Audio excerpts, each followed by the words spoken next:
Tapi ada juga beberapa bunyi yang katakan macam Abang Lan buat U-turn sebab tak boleh nak lepaskan spotlight yang Abang Lan dapat tu. Mungkin apa Saya komen Abang Lan? spotlight, saya tak kisah pasal spotlight sebenarnya. Saya lagi, kalau boleh saya, podcast ni pun saya tak nak datang.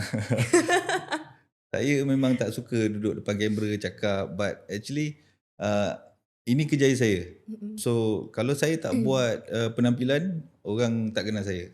Dan orang macam fan-fan saya perlu nak tengok saya, apa saya nak cakap. So saya tampil juga. Sebenarnya saya ni camera shy.